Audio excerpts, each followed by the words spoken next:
Halo, selamat sore, Pak Taka. Sore, apa kabar?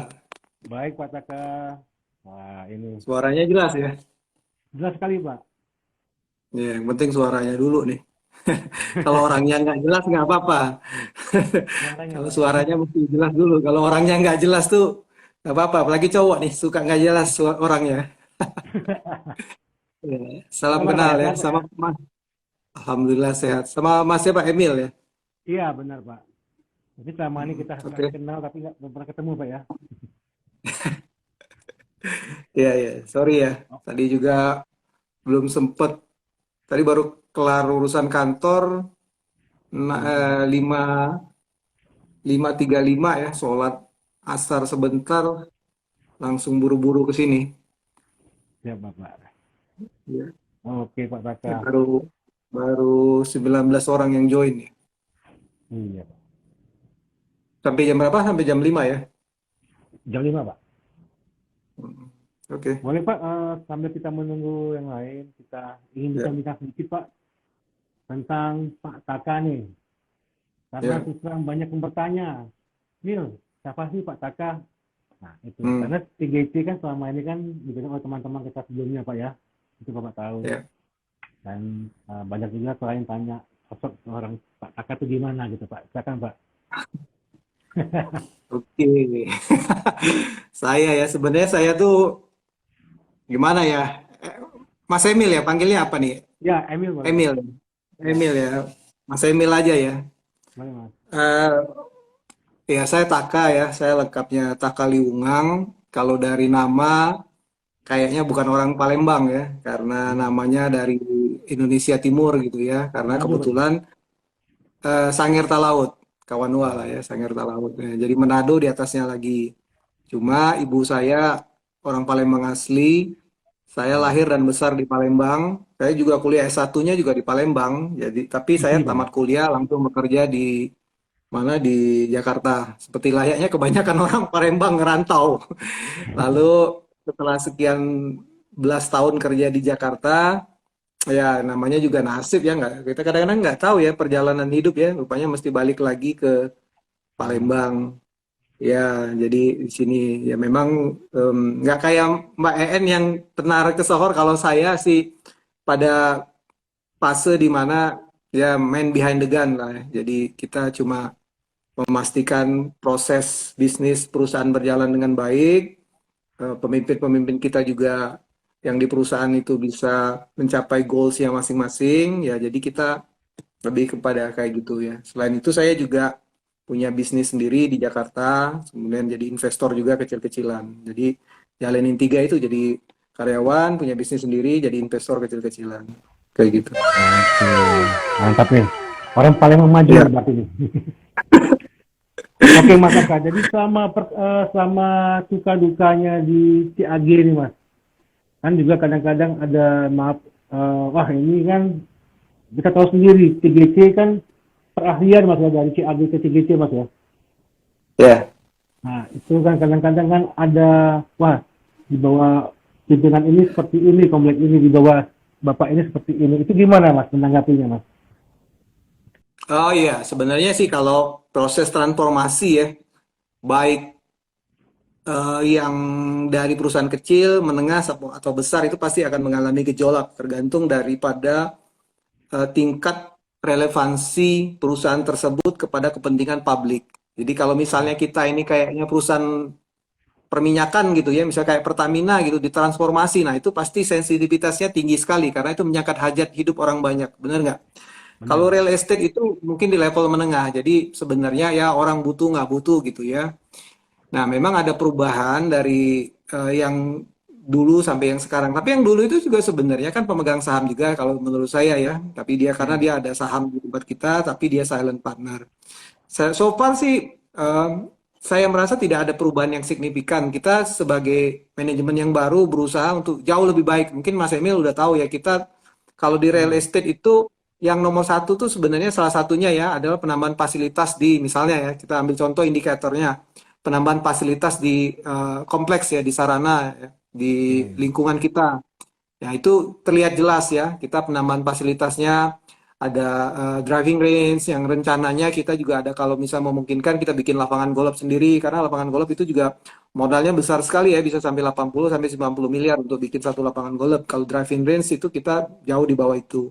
Kemudian kita bikin danaunya sendiri rencananya itu kita akan bikin dua apa nama jalur ya. Nanti jalur dalamnya itu untuk orang main sepeda bike lane yang cepat, yang jalur duanya, jalur di luarnya itu untuk jogging, runner ya gitu ya. Kemudian kita juga dalam waktu dekat ini, kemarin hari tanggal 1 ya, 1 April itu kita sudah MOU. Mungkin di Instagramnya Citra Grand City sudah ada, itu announcement-nya. Kita MOU dengan Taman Safari. Ya, kita tahu lah Taman Safari. Hampir semua orang di Republik ini tahu itu apa Taman Safari ya, salah satu taman apa namanya wisata terkenal ya ada di mana-mana. Nah, jadi Taman Safari ini punya punya apa namanya? Dia punya namanya Aviary Park. Aviary Park itu adalah International Bird Park. Jadi bird burung ya. Jadi ya taman burung internasional. Kelasnya internasional kayak yang di Singapura, sama kayak yang di Bali, kayak sama yang di Jawa Timur ada di Prigen. Jadi dalam waktu dekat ini kita sudah ada dua ya, apa namanya yang sudah pasti yaitu apa namanya driving range sama International Bird Park, Taman Burung Internasional. Nah, memang kedepannya kita sudah ada wacana untuk bikin sekolah ya sama rumah sakit dan beberapa fasilitas-fasilitas lainnya. Jadi sebenarnya transformasi itu bisa dilihat karena kalau susah ya kalau kita cerita, oh transformasi tempat saya bagus, tapi kan orang nggak merasain gitu ya, nggak merasain transformasinya gimana. Kita mau memberikan transformasi itu sebenarnya kepada konsumen, pelayanan lebih bagus, fasilitas lebih bagus, pasti orang yang beli di tempat kita, ROI-nya, return on investment-nya jadi lebih cepet kan, karena harganya jadi cepet naik gitu ya. Nah, Mas Emil nih salah satu orang yang jualan juga kan di tempat kita kan. Jadi kita jualan yang di belakang aja tuh Mas Emil ya, di belakang aja tuh bagian belakang itu sekarang kita sudah harganya yang kemarin Mas Emil jual 1,6, 1,7 itu kita sudah jual 2 miliar ya Mas Emil. Wow. Produk yang sama. Kemarin jualnya berapa tuh harganya kalau boleh tahu? 1,7 kemarin, Mas. Nah, 1,7 ya. Sekarang itu yang 5 unit terakhir itu kita sudah jual 2 miliar loh. Dan itu udah habis. Habis. Iya, padahal belum ada apa-apa ya. Even belum ada apa-apa ya. Memang ada beberapa unit sudah kita bangun, ada 3 unit kita sudah bangun ya. Tapi itu belum apa-apa. Harganya untuk konsumennya Mas Emil bisa di info sudah naik 300 juta tuh. Belum sampai 6 bulan barangkali kan. Nah, jadi memang itu yang kita kerjain. Transformasi sih so far bagus sih kalau menurut saya. Benar Mas, karena saya lihat itu, karena beberapa klien juga konsumen saya bilang, di situ keunikannya Mas, dari Lexus yang kita jual kemarin, di situ ada range, ada danau, dan juga ada kolam renang ya Mas ya, itu Mas ya, di dalam rumah itu ya. Ya, kelebihannya kalau di rumah itu banyak kolam renangnya, ada kolam renangnya di rumah tersebut. Dan juga konsepnya smart home ya Mas ya. Ya, ada smart home-nya juga ya. Smart home itu apa gitu Mas? Orang masih bingung. Oh ya, jadi kita sebenarnya kalau di sana itu kita nggak gini ya, pengalaman kita kalau kita bikin smart home tuh orang tuh masih katakanlah kalau di Indonesia ya kita butuh nggak butuh ya. Sebenarnya kalau smart home itu dia bisa katakanlah bisa diatur dengan aplikasi. Jadi cukup pakai handphone aja. Misalnya kita di luar rumah, misalnya kita bisa ngidupin apa namanya bisa ngidupin lampu, bisa matiin lampu segala macam pakai aplikasi kita ya. Nah kalau yang di tempat kita itu kita lebih ke arahnya tuh kepada automatic door lock misalnya. Jadi door locknya kita itu kita pakai selain pakai kunci dia juga bisa pakai numbers kayak gitu. Oke. Ya. Jadi hanya penghuni yang bisa buka ya Mas ya. Iya, terus kemudian kelebihannya kalau kita pagernya itu kita otomatis nih. Jadi kalau Mas Emil tinggal di situ nggak perlu dorong-dorong pagar. Jadi misalnya udah mau nyampe, tinggal pakai semacam remote control aja dari luar, ya udah pagarnya kebuka sendiri, ketutup sendiri kayak gitu. Kayaknya nggak tahu ya kalau di Palembang mungkin cuma kita yang ada yang kayak gitu ya. Di tempat lain ada nggak? Terus kelebihan kedua memang harganya benar-benar murah banget tuh, Mas Emil. Jadi kalau di tempat lain mungkin harganya di atas 3 miliar. Kalau di tempat kita tuh ya segitu harganya, makanya bagus sih harganya kemarin itu. Bagus ya Pak ya. Emang saya lihat kemarin dari 1,7 pas di akhir tahun emang ada kenaikan 2 M Pak ya harga itu. Ya. Benar. Cukup bagus Pak harganya Pak. Boleh Pak. Emang sih kira-kira Pak dalam pengembangan ke depan Pak Lexus itu Pak untuk di sekitar itu apakah ada pengembangan untuk perumahan lagi Pak? Di depannya apa di sampingnya Pak? Banyak klien Pak karena kehabisan stok Lexus Pak. Banyak telepon ke saya, Pak Emil itu gimana? Apakah ada penambahan lagi Pak? Saya tanya sama marketing CGC, Kak udah habis semua gitu. Ini Pak. Ya, dan nanti, ya memang nanti kita rencana ada penambahan unitnya ya. Kita belum tahu, kita mau desain dulu di sebelah mana. Tapi yang jelas daerah itu, kawasan itu akan dikembangin karena di situ kan ada International Bird Park-nya itu ya. Jadi memang itu salah satu destiny untuk kita kembangin daerah tersebut sih sebenarnya. Gimana letaknya tuh Pak? Rencana Pak? Di danau itu, di sekitar danau itu rencananya kita mau kembangin lagi sih. Oh, Tapi sekitar kita danau Pak ya. ya sekarang ini kita lagi desain, lagi dalam proses development aja. Oke Pak, untuk sarana penunjang sendiri Pak, ada beberapa klien tanya itu Pak. Kayak internet, kayak listriknya, kayak airnya, itu gimana Pak ke depannya Pak? Itu udah masuk semua kok, air, listrik sama internet. Internetnya kita kabelnya pakai Fiberstar ya. Fiberstar kabelnya pakai Fiberstar.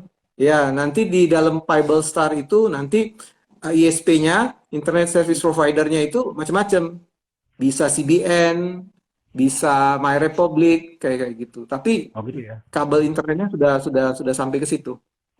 Oke Pak, cukup menarik nih Pak. Oke Pak, sebenarnya ada yang bertanya juga sama saya nih Pak, tadi sebelum saya bergabung. Itu luas tanahnya untuk CGC sendiri berapa Pak untuk pengembangannya Pak? Eh, Luas tanah keseluruhan kan sebenarnya sekitar 600, jadi sudah pengembangan sekitar 120, masih sekitar 400-an lah ya. Mungkin ada developer lain yang Mas Emil ya 400 hektar ya. Mungkin ada developer lain di Sumsel. Saya nggak tahu ya, saya belum ngecek juga. Mungkin ada developer lain yang jauh lebih besar ya dari kita. Mas Emil nih yang suka ke sana ke sini mungkin lebih banyak informasinya. Kalau saya nih mantep di CGC aja nggak bisa kemana-mana saat ini. Ya untuk sementara sih yang untuk terbesar memang sih di CGC Pak. Untuk lahan Oh yang gitu ya. terbesar Pak ya. Ya, Mm-mm. tapi ini namanya pengembangan terus Pak ya. Ya. Berkembang terus gitu, Pak. Oke. Lantas juga ada lagi pertanyaan dari teman saya. Oh iya Pak, untuk akses masuk nanti itu apakah ada kartu tersendiri untuk penghuni atau gimana Pak? Oh ya, kalau dia sistemnya cluster, dia pasti ada ini sendiri ya, ada security. Biasanya kalau sudah lama tuh security mobil sama muka sudah pada tahu ya Adanya kayak ya. gitu. Tapi untuk yang liquid itu kita sistemnya nanti kita bikinin security di dua sisinya itu ya. Hmm, Nanti kita atur lah dari sisi pastinya kita akan pastikan sisi keamanannya terjamin itu aja nggak ada masalah sih. itu Pak ya. Hmm. Oke. Pak Taka, ini ada pertanyaan lagi nih. Sebenarnya agak gimana, tapi saya harus tanya Pak ya. Itu kan Lexus itu kan belakangnya dulu apa Pak? Perumahan sedikit apa Ya, perumahan yang ini Pak ya belakangnya Pak ya di subsidi Pak ya. ya. Nah itu nanti gimana Pak posisinya Pak? Itu akan tertutup semua atau gimana Pak? Ya, tidak ada masalah sih sebenarnya kan. Itu juga menunjukkan bahwasanya ya eh, lokasi itu bisa menjadi lokasi emas. Jadi sebenarnya lokasi itu Mas Emil ya, kalau dalam real estate itu bisa jadi emas, bisa jadi nggak berharga itu tergantung pada manusianya, tergantung pada operatornya. Kan kayak gitu ya. Iya, Jadi kalau benar misalnya ya. developernya tuh jelek misalnya, dia salah bangun gitu, yang sebenarnya kita prediksi harganya naik, malah bisa turun. Ya di Jakarta tuh banyak yang kayak gitu Mas Emil. Ya misalnya saya sendiri dulu saya di Jakarta itu awal tahun 2000 itu ya. Saya tuh bingung mau beli rumah di Kebon Jeruk atau Intercon kalau tahu Jakarta ya dulu ya. Dan Ya, semua orang dulu dikasih saran sama saya beli di Intercon jangan Kebon Jeruk ya kayak gitu. Dulu awal tahun 2000 tuh Kebon Jeruk tuh ya nggak Puri bukan Kebon Jeruk Puri ya. Intercon atau ya, Puri. Semua orang bilang beli di Intercon, jangan beli di Puri. Tapi belakangan orang banyak beli di Puri, ya kan? Di Puri Indah maksudnya kan. Nah, ya, sekarang terbukti bahwasanya Intercon sama Puri itu lebih maju Puri Indah daripada Intercon. Jadi sebenarnya segala sesuatu tuh by design oleh manusia. Jadi kalau manusianya bisa desain dengan bagus, tanah di situ, daerah situ bisa naik dengan cepat.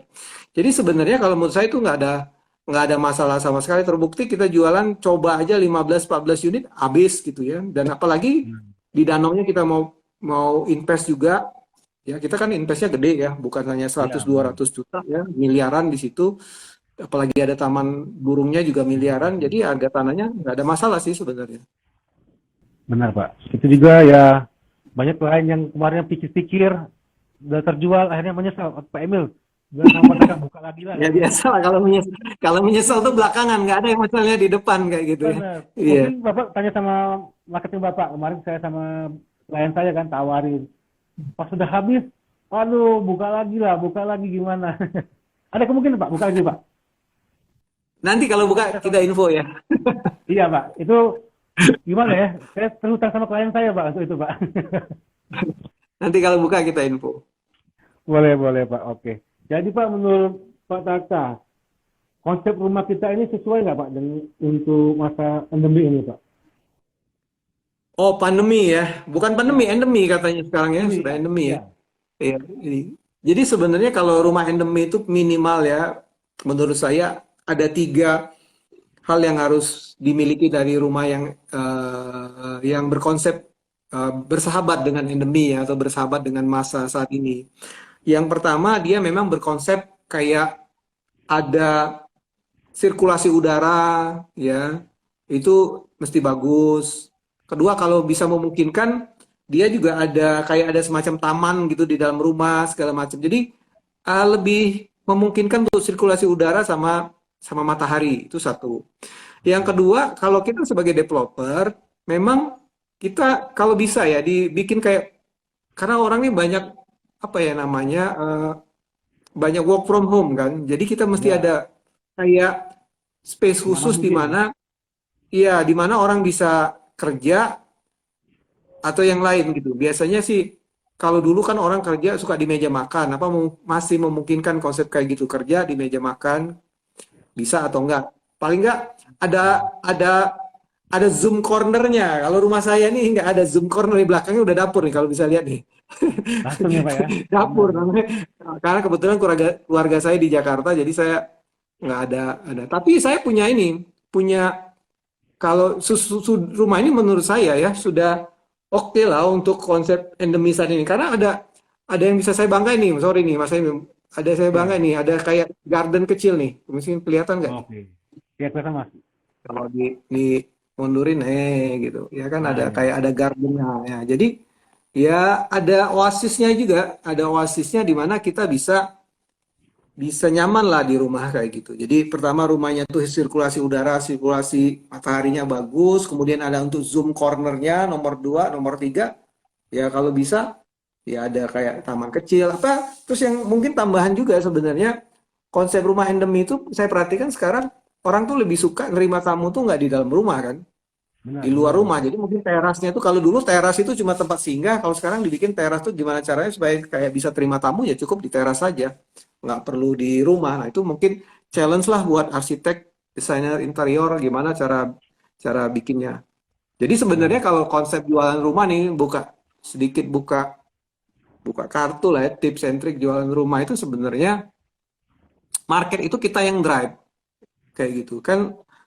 Kadang orang tuh kalau dalam teori marketing itu ya, kita tuh mau ikutin selera pasar atau kita create pasar gitu kan, pasar. kayak gitu Ya. gitu ya. Ya, nah ini tarik ulur lah dari zaman saya kuliah S1 dulu, kita jadi bahasan masing-masing gitu. Oh, ikut selera pasar. Orang tuh zaman sekarang nih suka rumah kecil, tanahnya gede gitu kan. Ya sudah, berarti kita bikin rumah tipe Nah, 36, tanahnya 200 meter gitu kan. Atau kita yang create create trend gitu kan, kita yang create trend gitu, kita yang create trend mungkin dengan rumah-rumah yang desainnya bagus, tanahnya nggak terlalu gede karena tanah makin lama makin mahal, tapi rumahnya compact gitu ya. Misalnya benar. rumah compact itu tahu ya mungkin Mas Emil ya, misalnya tangganya itu, di bawah tangganya bisa dipakai buat ya nggak tahu lah, mungkin buat gudang lah, buat apalah, kayak Oke. kayak gitu. benar. Iya, terus plafonnya tinggi, kemudian plafonnya ada loft-nya ya, ada mezaninnya, kemudian bisa ditarik tangganya, bisa bisa bekerja di atas, di bawah bisa untuk ruang tamu. Nah, jadi sebenarnya itu yang perlu diputusin sama si developer dulu kalau mau jualan. Karena saya nggak tahu ya, kalau saya di tempat saya sih, syukur alhamdulillah adanya apa namanya pandemi, tidak ada pandemi, penjualan kita stabil sih, bagus sih. Benar. Jadi itu yang perlu perlu perlu di apa namanya perlu diputusin dari developer mau ikut pasar atau create pasar. Nah, nanti mereka putusin sendiri di bagian bisnis developmentnya, yakin, lalu bikin promosi, ya pasar akan ngerespon. Jadi either bikin bikin tren sendiri atau ikut pasar sendiri, plus minus itu sama-sama ada ininya sendiri. Benar, Mas. Setuju saya, Mas. Karena kalau yang saya lihat sih, Citra Gresik itu create pasar ya, Mas. Dari awal bangun, kata orang mahal, kata orang gimana, tapi sekarang lihat, penuh. Dan orang mengikuti Ya, trennya Citra. Benar kan, Mas? kata orang mahal tapi rumahnya habis terus saja. Benar. Awal, kalau Mas tahu Saya juga 2009 bingung Mas gitu, ya, tapi iya, iya, iya. saat itu kan mahal, Mas. Iya. Perumahan paling mahal, Mas. Iya. Paling mahal, paling gimana, 5 Nah, miliar iya, kalau kalau di sekarang. otomotif kayak kayak Mercy kan orang bilang Mercy mahal tapi ya orang masih Masih beli beli. Mercy, masih beli BMI ya. Benar. Nah, itu. Jadi memang di sini saya lihat di mana-mana TGC itu create pasar dia. Tolong dikoreksi kalau salah, Mas ya. Tapi di mana-mana Ya. orang mengikuti tren mereka, Mas. Mengikuti tren TGC. Ini juga dengan yang konsep smart home ini ya nanti merasa orang-orang akan melihat mencontoh mungkin ya nantinya gitu, Mas. Hmm. Makanya kalau Oke. Citra The City House terus berkembang untuk berinovasi terus, Mas, bentuk pasar terus gitu, Mas. Gitu, Mas.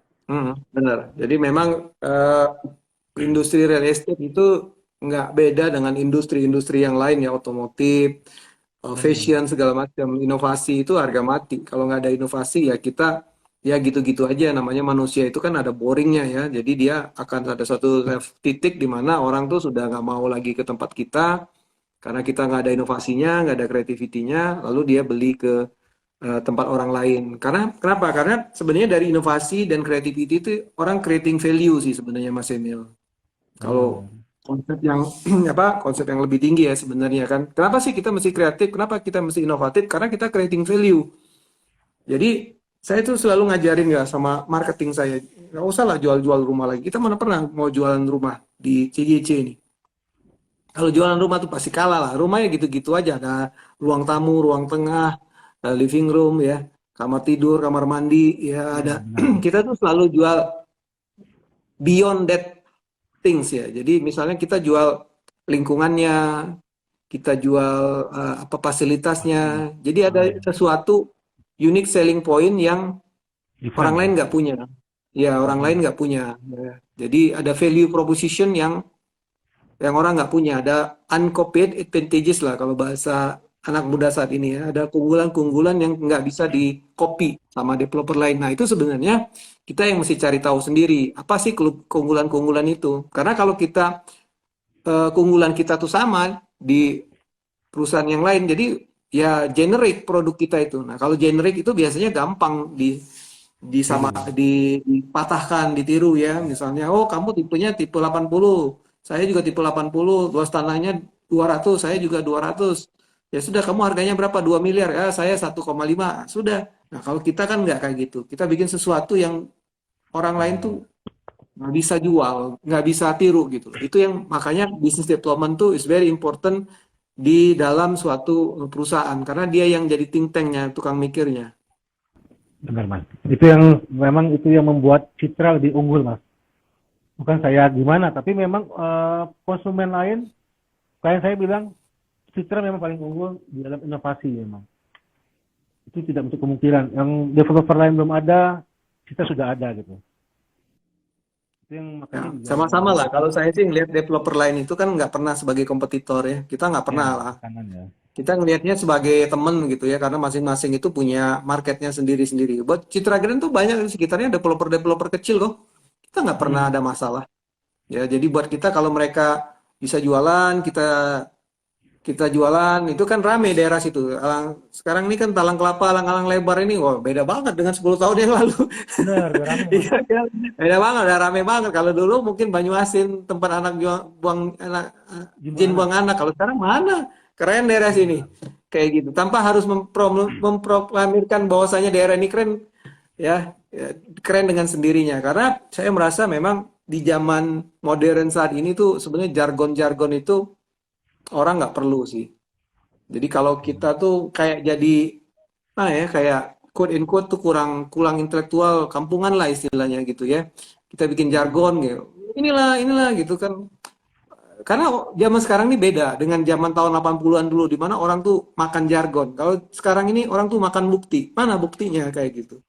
Jadi Benar. ada teori di dalam marketing itu bilang kalau seandainya kamu itu produknya jelek gitu ya, marketing yang bagus itu hanya mempercepat kejatuhan produk kamu. Misalnya saya kasih gambaran. Mas Emil punya bisnis, saya nggak tahu, ini asumsi aja. Mas Emil punya bisnis kuliner misalnya.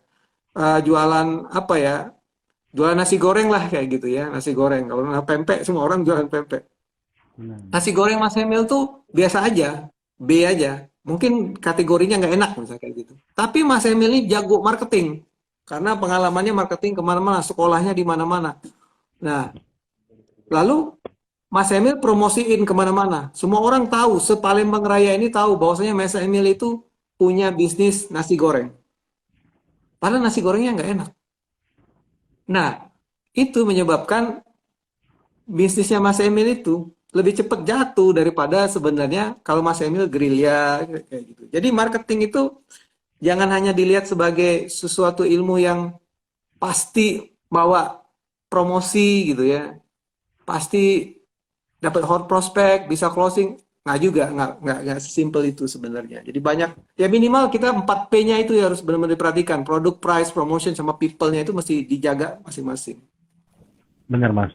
Memang itu kadang-kadang yang membuat kita, ya memang ya, saya diakui sih.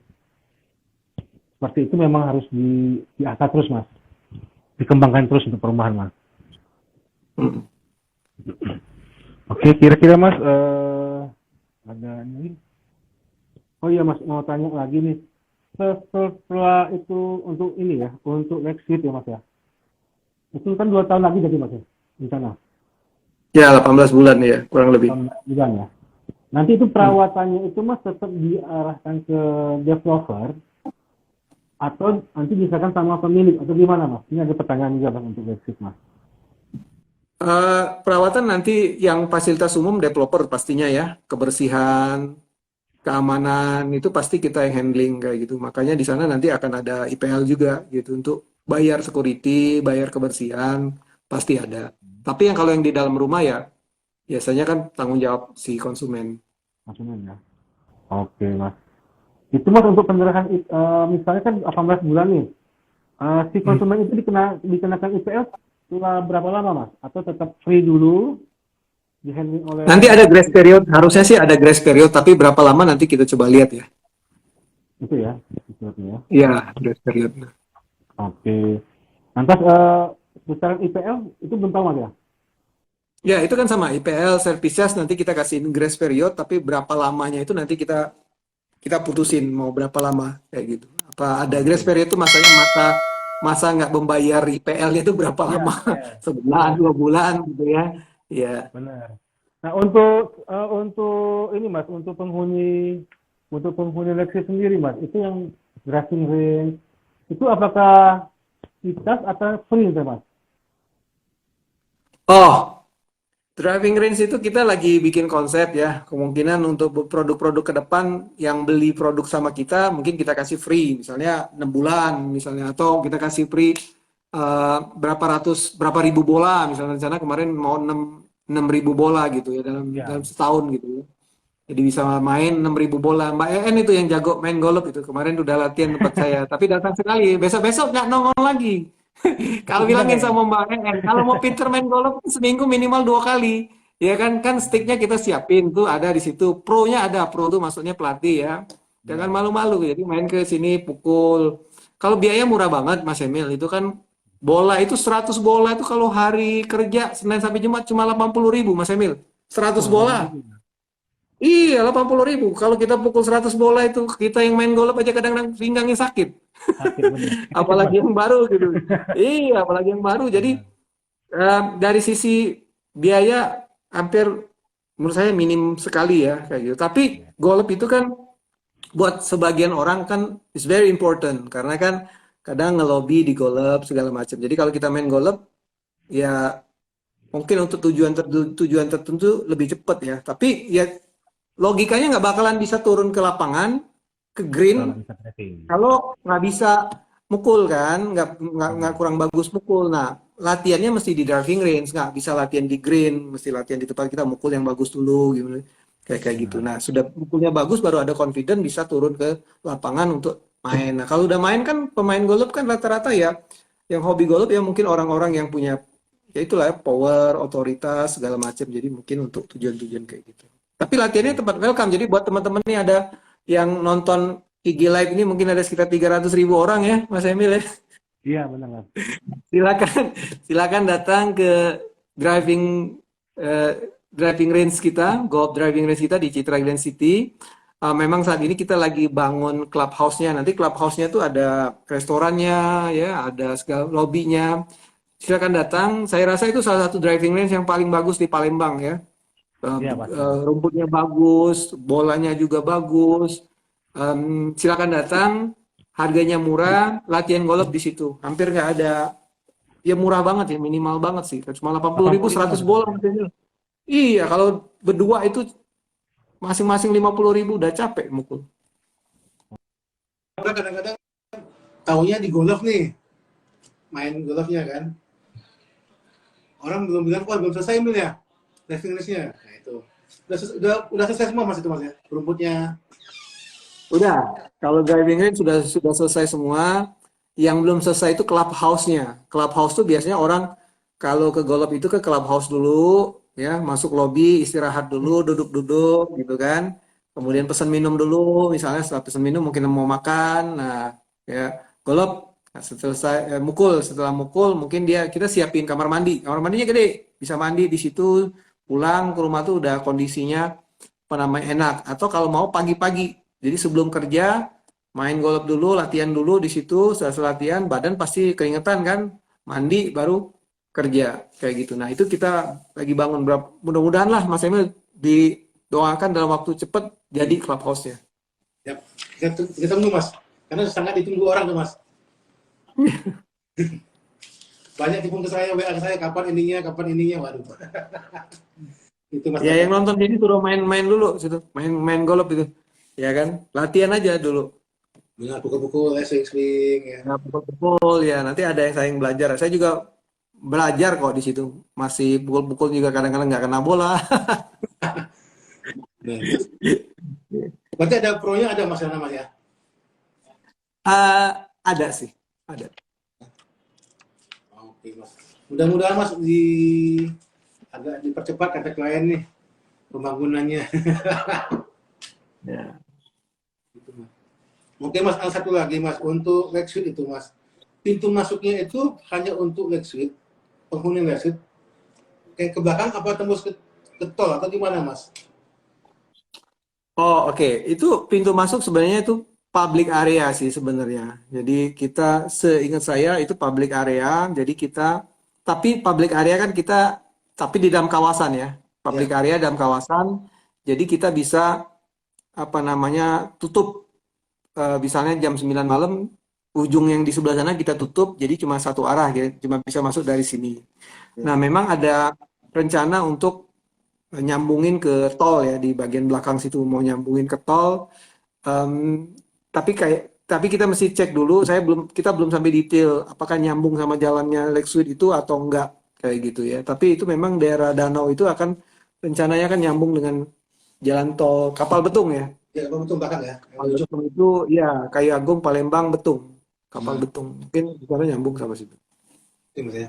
Ya, karena ada calon pembeli kan nanya kemarin tuh akses jalan yang depan itu gimana gitu kan. Ya, itu jalan umum tapi nanti kita tutup ujung sana. Kalau malam misalnya jam 9 kita tutup sehingga kan cuma satu pintu masuk aja kan nggak bisa muter-muter kayak gitu. Nah, Jadi terus ada dekat situ ada security yang bisa monitor juga. Oh, oke. Siap. Jadi inilah ya. Oke. Kira-kira Mas yang target untuk tahun ini ada nggak yang udah selesai Mas? Oh, Lex Suite. Ya. Rencana ada ya, bulan Agustus ada. Rumah contoh kalau mau beli, saya ada satu. Wah, boleh Mas nanti WA saya Mas. Itu ya.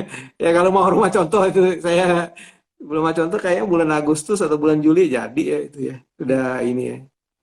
Itu karena Ya, kayak mantap tuh kalau bisa jual itu Mas Emil. Harganya sudah di atas 2 miliar itu peminatnya banyak gitu. Tapi saya belum kasih kalau income reality mau ya cobalah. iya Mas.